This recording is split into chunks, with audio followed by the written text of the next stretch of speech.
Good evening, the United States of America, Malaysia, and followers from around the world. She's a durian writer who travels around the world extensively in search of the king of fruits. She has even written a book on durians in Penang, and there are many books coming up. She blogs extensively on the blog, The Year of the Durian. She also organizes durian eating excursions in ASEAN, and she now imports durians. Calling herself a digital nomad, she's also the photographer and a writer. In short, she has a dream job. Okay, and please welcome Miss Lindsay Gasik. Thank you very much for the introduction. So, okay, let's dive down to the conversation. Where are you now? Currently in San Francisco. Yes, we just arrived here a couple days ago. And what are you doing there? All about these babies. We got our new project that we're working on here, which is helping our friends to promote their durians here in the United States. So we would work with the small farms we work with a lot of small farms in Malaysia and other countries. And shortly before the pandemic, we got an idea to start sending different varieties of durian to the United States. We wanted to focus on non-commercialized varieties, small farms, non-monocrops, supporting families instead of large corporations. So we started importing some durians, and it kind of started small and it's gotten a little bigger. And we've been working on getting some different varieties from the Karak region of Pahang, and also from one of our favorite places to travel, which is Penang. So yeah, that's my hometown. If you are in the United States, you can have 8 varieties from Penang and 6 varieties from Karak, all from small farmers. So we're pretty happy with that. What are these varieties that you are importing? Oh, from Penang. Oh, from Penang. Richard, do we have our Penang postcards? We have 8 varieties. So we went a little crazy this year. In the box. So when we put together our little project, and I don't mean this to be, but yeah, so we have all these different varieties for people. We do have a blackthorn. The blackthorn, wow, that's a surprise. We have red prawn. Oh, okay. We have kunpo. This is one of my personal favorites. I love this one. We have little red from same farm. We have another one of my personal faves, which is mung bean or kacang hijau. Kacang hijau. Yep. And we have holor, of course. And the last one is green skin. I see. Okay. Yeah. So from Karak, are they of the same stocks or same varieties? No, all because they're different varieties. So one of the things that I love traveling for durian for is whenever you change regions, you change varieties completely. And every region has its own specific taste, which is a combination of the people in that area being a different, from a different place. So they have a different desire for different flavors. So it's like, just like when you chase food, right? There's different areas have different cuisine, and it's the same with durians. And that's what makes it really, really fun to travel. So you'll notice that the flavors from Pahang are completely different from the flavors that you generally find in Penang. The density and the textures are pretty different. Like durians from Penang are usually a lot more floral, a lot softer. They don't travel as well. They're usually a little bit more delicate, whereas these ones are usually a little bit stickier, thicker, creamier, more like cookie dough style. So yeah, those are the 2 different regions, and why we wanted to bring in 2 different regions to show people so they understand that Malaysia is not just one place. Malaysia is like a gazillion small places in one country. What are you getting from Karak? Oh, from Karak? Well, of course we have Musang King. Because you know, everyone will feel gypped if they don't get Musang King, and this is from an organic farm. So we do have organic Musang King. We have, D24, because again, you can't have Pahang durian without D24. Everyone will be like, what's your problem? We have Tekka, love Tekka. We have D144. This is sort of an older one. We have D78, another older one. And this is the one we're the most excited about, Durian Down. Okay. So we are working with the Kuala Ganda area. We have tour guides in that area who used to help us, and they decided to work with us this year. So we're going to be supporting the Kuala Ganda Elephant Sanctuary with the sale of this box. So that's pretty cool. I think you have tried more durians than me. Okay. Well, that's really all I've done for the last Oh my gosh, it's going to be 10 years. Yeah, Yeah. 10 years on the Durian Trail every day.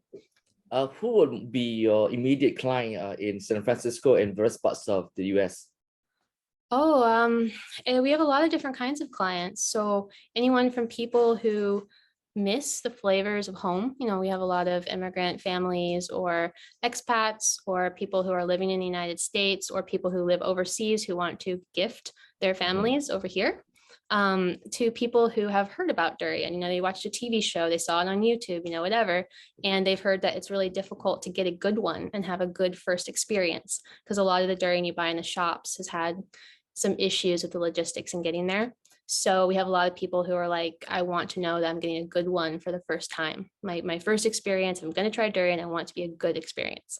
So we get a lot of those people too. So our boxes are kind of for both of those clients, as well as people who are just adventurous and they want to explore the world. So it's designed to be like a tour in a box.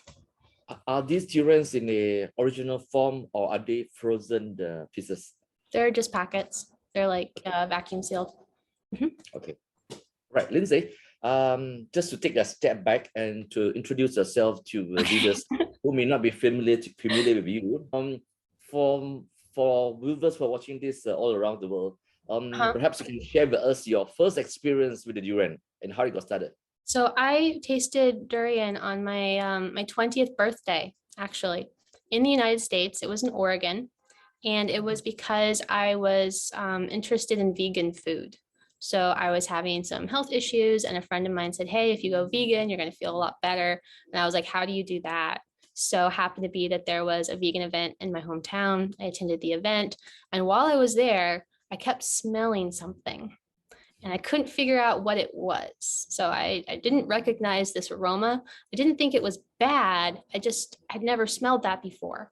And I couldn't figure it out. And so finally I asked somebody, you know, what does that smell? And they're like, oh, that's durian. And I was like, what's that?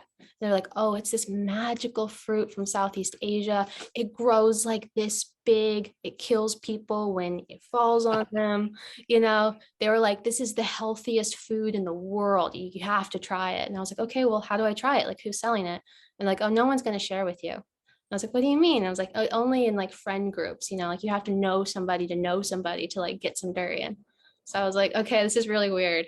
But now I got to try. Like my curiosity is piqued. You know, what is this magical fruit that is so precious that people are unwilling to just share it? So I happened to live in a university town. We had an Asian grocery. I looked it up online and I took my first trip to an Asian grocery store specifically to look for durian. And I found one. It was just a frozen monton, you know, like this. And this was back before YouTube. So of course I had absolutely no idea how to open it. Like I was one of those like white people sawing it in half with a bread knife. That was me. Because I just had no idea, you know, never seen it before. And it was delicious. I loved it. And that's what started it. Yeah. So it was a Thai durian, the huge one. That's all we had. There was no other options at all. There was no Musang King here. You know, Malaysia didn't start the trade agreement with the United States until 2013. So the earliest I saw Musang King was like 2015, I think. Before that, if you found durian at all, it was monton. That's it. Yeah. So how did this obsession and crave your baptism of fire, how did it got started from your days in Oregon trying your first durian? And how did you move to the subsequent steps? Well, I got hooked on it really fast. So from that first durian, I think I went back to the store like the next Friday and I started buying the packets of monton every Friday. And I would be, you know, home from work, you know, instead of getting a beer or something, I'd go get my little packet of durian and I would stick it on my car heater to like help it like thaw on my way home. So I'd be ready. And so I got hooked on it really fast. And I was just like, you know, what is this thing? Like I worked in agriculture. I worked on farms. So I just wanted to see a durian tree. Like really, I just wanted to see how it grew because it was so big. You know, it's like we have like what? We have cherries, we have berries, we have apples, we have these like little tiny fruits. And I'm like, how can something grow this big on a tree? And yeah, so that's what started it was I wanted to see a durian tree. Yeah. And your first trip to Southeast Asia, where was it? I went to Medan, Sumatra, Okay. Mhm. and I started a project that was actually the original year of the durian. Um, Okay. so what happened was basically I graduated from college during the financial crisis in the United States. Mhm. And if you're a new graduate, there's zero jobs for you. So Okay. my dad told me that I should take a trip and I should just get some world experience, leave my little hometown for a while. And when I came back, there would be jobs for me. And of course, I never came back. Okay, tell us about your trip to Medan. Medan is very near to Penang. It's so near. It is. I didn't know that at the time. It was absolutely shocking because remember, I'm from a town of, at that time, 14,000 people. Mhm. So going from a town of 14,000 people to Medan, Sumatra, where there's traffic like crazy, that was a big jump, by myself at that time. So yeah, it's just dealing with the traffic was the biggest thing. I couldn't figure out how to cross streets. Like I remember like my first day, like literally an 80-year-old man took my hand and helped me cross the street. Okay. That's how helpless I was. Um, but yeah, so that was difficult because we don't even have traffic where I'm from. Like if there's one car ahead of my mom at the crossroads, she's just like, "Oh my God, why is there so much traffic today?" Like one car. So, just imagine. Right. And how did you got started in Penang? How did I go to Penang? Yes. Okay, so I had started this project, right? I started Year of the Durian, which was my gap year, my year of the financial crisis to figure things out. And I started a blog, which was called Year of the Durian, because I thought it would be 1 year where I went and saw a durian tree. And then the blog kind of exploded. And all of a sudden, I knew that wasn't just my family members reading it, it was a lot of other people who had a lot of questions. And then I wanted to find out answers to those questions. So we kept going. And the goal was to visit every durian producing country in 1 year. So I started in Sumatra, and by about June, I was in Penang. And that's how I first entered Penang. Yeah. You did spend a lot of time in Penang, right? Yeah. Yeah. I love Penang. It's been a really good place for us. Yeah. Yeah. And what made you decide to write a book for durian hunters, people who come from other states of Malaysia and they want to look for the best durians in Penang? How did that project that got started to actually put a book? Because as far as I know, Yeah. your book remains the only one that's authoritative and that's easy to read. Tell me more about that book. I think that it was easy to read because I'm not a scientist. I think previous to me, everyone who worked in durian was either agricultural major or a Yeah. scientist, and they don't usually write, whereas I have a journalism background. So I'm more of an everyman writer. But I got inspired by the book because there were so many stories. There were so many, like so much history. I'm also a history nerd. And I loved how when you started following the durian trail, you only got to learn about this tree and how it grows and like what it looks like, but the different landscapes it grows in, different people who are around it, and how their desires for durian shape the fruit. So as long as you're learning about the culture, you'll find out a lot about like the natural selection that these durians went under to shape them into what people want. So you end up learning about history, you'll end up culture, food, cuisine, I mean, everything, just through trying to follow this durian trail. And that's kind of what I wanted to share with people was a different way of traveling, like a different way of seeing a place and share some of these amazing stories that I was hearing. Yeah, just to kind of create a sense of a place through the farms. Yeah. What were the reactions of these orchard growers, orchard owners, when you have this white American girl coming to town and talking about durians with them? What was their reaction? Everyone assumes I've never had a durian or Mm, seen a durian or that I couldn't eat it. mm. Most people assume I wouldn't like it. I think that's starting to change, but that is the number one question we get asked is, do you eat durian or do you like durian? Have you ever tried durian? And sometimes I'm like sitting there eating durian and people are asking me these questions and I'm like, I think it's pretty clear I like durian. We've heard this a Like durian thousand times. t-shirt Okay. on. Yeah. Okay. Yeah, I believe that your book has already completely sold out. Yeah. Yeah. And is there a plan for a new edition We or wanted to do a updated second version? edition. We were working on a second edition before the pandemic. But obviously we put a hold on the print for that. And I guess when we come back, we'll have to update it because, farms do change ownership and There were some new farms who like we had started working with who wanted to be in the book. So when we do come out with a second edition, it will be different and hopefully a little bit more, even more informative. But yeah, so we'll do it again in the future whenever we can come back. Do you plan to do one that's specifically on Malaysia? Because as you say that the Durians in Pahang, the Durians in Johor are different from those in Penang. Do you have any plan to do one on Malaysia and not just on Penang? I'm doing it region to region because like you see, actually I have my book here. Look how many pages this is on one island. Yeah. This is Penang, right? I mean, can you imagine how fat this book would have to be if I did all of Malaysia? You know, like Kedah, Pahang, like it would just be massive. No one would read it and probably the spine would break.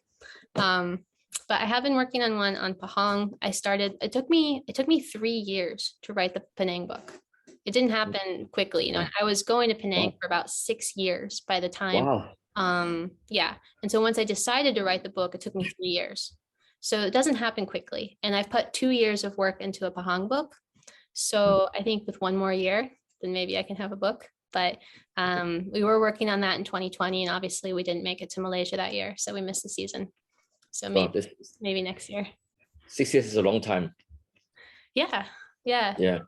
Been 10 years with Durian now, so starting to get up there in years. Okay, Lindsay, before we talk about Durians in ASEAN, and of course that's regarded as a sensitive question because that all of us have our peculiarities and our prejudices and our biasness for our Durians. Okay, now you have this is the part which I'm really excited and interested. I've been watching your videos and reading your blogs, okay, and your social media postings. You have talked about your trips to Costa Rica and to Hawaii. It came as a surprise to me that there are Durians in Costa Rica and even Hawaii. Can you share with us about your trips to these two places? Yeah, well, we decided to come back and visit the Western Hemisphere. And those places have been on my radar for a while because I knew there were people growing durian there. And there's been durian in Costa Rica since maybe the 60s. So you don't know it, but you know, the British colonialists, starting in 1906, I believe, they started shipping durian seeds around the world. They had all these like friends. They sent durian to Jamaica in like 1906. They sent durian to the West Indies. There's over 100-year-old durian trees in Guatemala. Yeah, there's a lot of durian in places, not that much, but they're there. And that meant that people who were interested were able to get seeds. So, you know, and as the durian interest has been growing, more and more people are starting to sell trees and, you know, make grafts, local grafts. So that's how we get something like the Pohakalani tree, right, in Hawaii. So the first durian tree in Hawaii was when King David from Hawaii went to Thailand in 1882. Can you believe that? 1882. Wow. The king went on a steamer ship to Thailand, and as a gift, the king of Thailand gave him a lot of durians, which he brought home to Hawaii. They planted the seeds, and those grow into trees. And unfortunately, the oldest of those trees was killed in the hurricane in, I think, 1994. But those seeds were spread around the islands. And that's how you have the start of durian in Hawaii. It dates back from a long time ago. Yeah. I wonder what was his reaction when he received this durian from the king of Thailand. You know, I'm such a nerd that I went back and tried to find his correspondences to find that out. But I wanted to know like which variety he was served. You know, because Thailand started grafting durian forever ago. Like they had, by 1884, they had over 60 varieties of durian. Yes. So how does one buy a durian in Hawaii?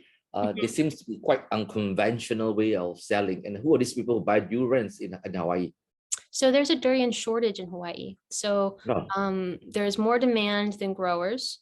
And growing durian in Hawaii is not that easy because it's kind of on the fringe of where durian can grow in terms of, I think it's latitude or longitude. I get those two confused.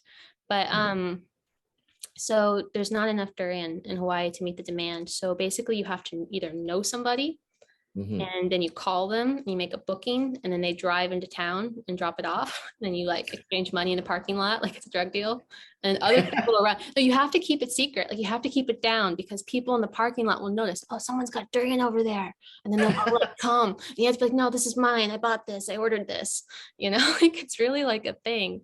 And it's growing a lot, you know, as people are starting to know what durian is. You do have to Mhm. be a little more cautious with who you give the phone numbers to, or maybe you're gonna outsell yourself. Um, How does it taste like? it's good, but I think that, how do I say it? I think that some of the trees don't get fertilized properly. Mm. And so I think that the textures are also really different. Like there's definitely, because of what's been brought there, Mm. they have much more of a dense texture. It's like much more like cakey, I guess. It's sort of like a denser texture than you would find in like Penang, where they're much more like fluffy. So Right? the closest, I'm trying to imagine it. The closest taste, what would it be like? Is it like some kampong durians? No, they have the grafted one. If you can believe it, one of their two most common ones, one is called A69 and it originates in Singapore. Oh, okay, all right. It was brought over in I think the early 80s as Mm. graft, as variety. And so that one's pretty common. And the other one is a mystery graft called D123 that was sent Mm. over from Australia again in the 80s. I And see. that one is sort of like a montong. It's Okay, something called, okay. I haven't identified it yet, but it is a Mm. graft. And they are, you know, big meat and little seed. I see. Yeah. What about in Costa Rica? Costa Rica is a whole different story. So they have some old trees there as well, but what people were really into there were the wild durians. Wild durians, okay. Oh, the, you know, Dalit and Mm. all of those ones. So you find some of those graviolan styles, which is kind of interesting because Costa Rica is super wet. And I Yes. don't think that, you know, Penang is a fairly dry place with a pretty intense monsoon. So someplace like Costa Rica, probably the graviolans is more appropriate. It's more of a jungle fruit. But that happens to be what people are growing. So it's gonna be really interesting to see what happens in a few more years Yeah. when more and more of those trees are available. So, Yeah. so it means that these wild durians are those that you find in Borneo. Is it similar to that? Yeah, exactly. The Orange, ones, the orangey, and red red one. colors? Yeah, Mm. yeah. A lot of Mm. people are growing those. We were surprised to see how many, because Yeah. they grow better. They just grow better than the zigothinus, due to the Mm. climate and the weather. But there are a lot. Someone's growing Musang King. We were too late in the season to try that one. Musang King is earlier in the season, but we did get to try his chutney, and that was pretty good. And then you're talking about Costa Rica. Someone's trying to grow musangking. Yeah, someone has Musang King, and it's Mm. fruiting. Um, Okay. and people are pretty excited. Mm. So yeah, but we didn't get to try it, so I can't tell you how good it was. Okay. So besides the durians, what other tropical fruits do they grow in Hawaii, for example? They grow almost everything. To be honest, it's such a diverse place. Like I was just absolutely blown away how many different kinds of fruits I had never seen before. Even Mm. after 10 years of traveling looking for fruit, I still found so many different species of amazing fruits that I hadn't tried before. And it's just Mm. because, you know, it's been over 100 years of people collecting seeds whenever they traveled. They had this amazing research station that brought in seeds from all over the world. There was like a program to introduce seeds to the United States through the government. And a lot of that stuff is still around and Yeah. people are really passionate about growing. So it's just a really good community. And so you can find like pretty much everything. Like we found these garcinias from Africa. It's like a mangosteen from Africa, which was Mm. pretty amazing. Lots of articarpus. So, you know, your tear ups, your jackfruits, your chempadacs, they have all of that too. Wow. Yep. I saw one of your picture of the tarap, which is the Bornean fruit. Mhm. It is actually not easily available in the peninsular side of Malaysia, more in the No. Borneo side. But I look the tarap. There were not too many fruits, right? Um, it didn't pollinate well. So one of the things that Hawaii has trouble with is they have no bats. They only have one species of bat, and it's not a fruit pollinating bat. So Mhm. what Malaysia has is a lot of different species of bats. And actually, as Malaysia has problems with habitat loss for their bats, they're going to have the same problems as Hawaii. So if you're looking at that really like not well pollinated tear up, that may be the future of Malaysia if you don't keep your bat populations healthy. Yeah, that'll be sad. People do not realize the relationship between the bats, the bees, two of the fruits. They just take it for granted, which is a sad case.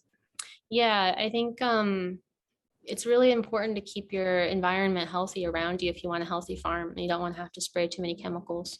And then again, like things like bats, like if you don't have bats around, you're going to have to hand pollinate everything like Thailand. And that's just a lot of work. Yeah. Which nobody wants. And of course, the durians being the jungle fruits, they need hilly areas. Those on the flatlands, they don't taste as good as those in the hilly sides. That's true. Yeah. And actually something else that durians need is they need a lot of moisture in the air. So they need a certain level of humidity. And when you have too much deforestation, you make your air too dry. So that's something that people might struggle with as well someday. Have you checked out the durians in down under in Darwin? And yeah, I was in Australia, but years ago. I stayed there for about 9 months in 2013, 2014. Yeah.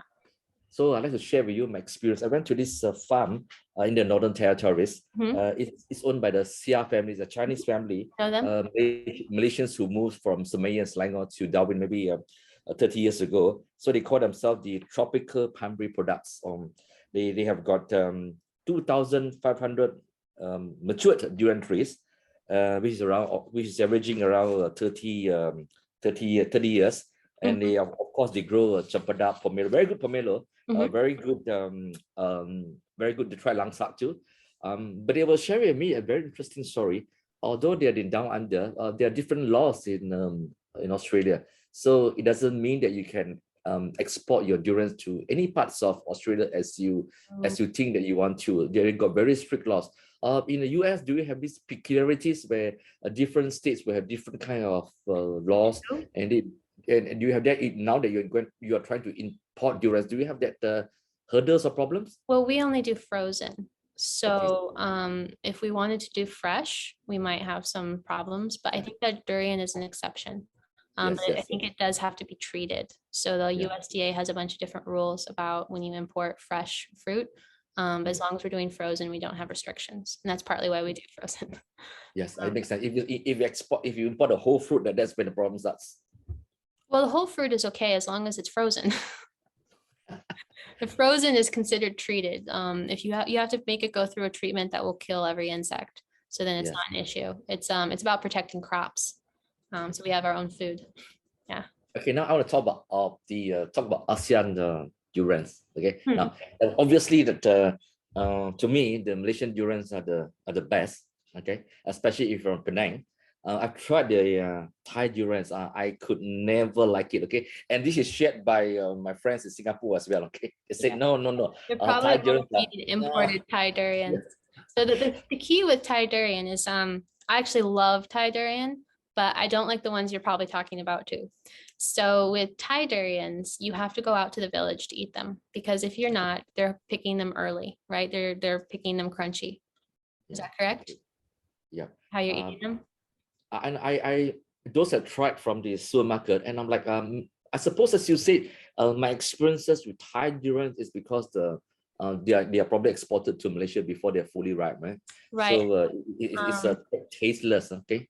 There's two things going on. They pick them too early, and then they ripen them with chemicals so that the durian will continue to become soft and smooth, even if it has no taste. So that is not really a problem with Thailand itself or having bad durians in Thailand. It's just about the industrial process, of getting commercialized stuff. And that's partly what we're trying to break. So we do import Thai durian as well, but we only import again from smaller farms, non-commercialized varieties. We don't use any chemicals in ripening, and we harvest fully ripe. So those are the key. I've tried the Indonesian durians. They're pretty good. Very good. Maybe it's because I was eating there in Indonesia itself. Okay, so I tried. It was pretty good. I would say not bad. Yeah. That's awesome. Yeah, I mean, it really depends on you. I would say that. So there's 3 styles of eating durian, right? I call them the 3 scales, with Malaysia right there in the middle. So Thailand, they like them underripe, crunchy. We call it like biscuit durian or cookie durian, like when it's got a little bit crisp crunch to it, and it's just sweet like a cookie. And then Indonesia is on the other side. They like to let their durian sit overnight so they can become like a yogurt, right? Super soft, really funky, really strong, really like specific garlicky aroma. And the Malaysians are just like sitting under the tree waiting for the durian to drop, right? Yeah. So it's like the spectrum, right? 3 different styles of eating durian, and they do taste very different depending on, you can take the same variety of durian, you can harvest it early, you can wait for it to drop, or you can let it sit overnight and they will taste completely different. And so that's why it's really hard to compare the 3 countries, because it's really about the culture around eating durian rather than the durian itself. Yes, for Malaysians, anything that's overnight for durians is a no-go. It becomes watery, and the durian starts to crack up, so that's the preference. Now, what about Philippines? Philippines is an interesting place because durian's a little newer there. And so previously they let them fall and they ate them fresh. They do have a more of a tolerance for the stronger bitter tastes, like if they let it sit overnight. But as they're becoming more commercialized, especially as they're exporting to China, they opened up some kind of new contracts last year. This year, there was a lot of cut durian, a lot of harvested durian. So I do think that the eating culture will change depending on what direction they decide to go with, which is kind of too bad for us because we prefer it. I prefer it fresh under the tree. I'm with you. I'm with the Malaysians there. I want to sit under the tree and wait. So when you organize these excursions, durian trips to ASEAN countries, what kind of would be the preference of people who join your tour? Who are these people, and what kind of durians do they look for? We have so many different kinds of guests, and that's why I really enjoy organizing durian trips. Anywhere from local Malaysian people, we've had Thai people come on trips, we've had Filipino people on trips, we've had Australian people, Chinese, Europeans, Americans, like everywhere in the world, and they all want something different, but they're there to gather around the durian and share. And I think it's what makes really, really fun. We do collect a lot of information from people before they arrive to find out what they're looking for the trip. If they're just there to eat as much durian as possible. Some people are just there to eat. Some people are, from Hawaii and they want to learn how Malaysian farmers grow. Like I have trees, my trees are sick. What can I do to help them? It's people like that. Then we have people who are foodies. They just love food and they want to learn about flavor. They want to learn about culture. Some people want the adventure. They like being outside. All of our tours stay outside almost the entire time. We almost don't do anything indoors. So just people from all over the world and all kinds of different spectrums. You mentioned 2 things earlier which really caught my attention. One was that when you first tried the durian, you've been a vegan, so you describe it as a healthy fruit. Okay, I think you need to say this to my family and my doctor. It's a healthy food. Okay, and because the doctors here have always said, oh, it's bad for diabetes, it's too high sugar. And the second thing you mentioned was that as a student, you had durians with beer. Now that's really good. Okay. Yeah. They have this thing about, do you not mix durians with liquor? It's not advisable, right? But I think beer is okay, not whiskey, perhaps. I think it depends on you. So I really think that people with high blood pressure should probably not. But everyone else is probably fine. I think, but you probably, if you have high blood pressure, you shouldn't drink alcohol anyway. Okay, Lindsay. Now, since we last talked about this some years back, you're now married. You have actually found a soulmate, okay, who is also interested in durians, okay? Now, yes. So do tell us a little bit about because you're quite public about that. Both of you have this love and obsession with durians, okay? So you got a partner in crime now on your trips, okay? And so tell us more about him. Richard, you want to come say hello? Hi. Hello. Okay, now this is the part where we're going to talk about you, okay? How did you end up with this this obsession and to be her partner in crime in this durian trips? Oh, yeah, how did it start? I went to Thailand in 2017 and to cycle actually in the mountains and also try durian because it was something I was excited about. And I met people who were going to Malaysia and they told me, if you like durian here, it's nothing compared to what you will find in Malaysia. You're right. So and they went to Malaysia to meet Lindsay. Yeah, we were doing an event, so a lot of his Swedish friends came to our event to eat durians, but he decided not to come that year. Yeah. But then they said it was fun and he missed out. So You know that, Lindsay, this is really a classic case of Durians bringing people together. Okay? Yeah. it is, isn't it? Yeah. I think most of my best friends are from Durian. Yeah. And now my husband. Okay, I'm going to ask this question how do your families, okay, both of you, okay, how do your families and friends react to all this, your Durian journey? Okay, how do they react to it? Well, my parents have had longer to get accustomed to it. So I've been on the Durian Trail for 10 years, and this is your 4th year. Right? Yes, Yeah. since 2018. 2018 is when you hopped on the trail with me. So my parents are pretty adjusted, and your parents are a little more anxious. Yeah. Yeah. Well, we send them some durian. Yeah. And my younger brother and my older brother, they loved it. Yeah. Especially my parents did not like durian in the beginning, and it took taking them to Malaysia. So they eventually came on a trip to Malaysia to visit me, and we went around and had durian together. And their durian that they liked was Musang King. So that was their starter durian. And after that fresh, because before that they'd only had the frozen Montong in the US, which is often not that great. And so I understood why they didn't like it. But once they had that fresh Musang King, they were kind of off to the races, and that changed everything. So I can say thank you to George for taking my parents out to Musang King. I think that once they hear about your business venture, I think they will quite like the idea. I mean, US is a big place. There's a large Asian community who are desperate for durians. They do not know how to get it. And I think the markets and the business opportunities is really enormous. Even San Francisco, we have a large Asian community, and I think that's a good start for your business. We have one last question before we call it off.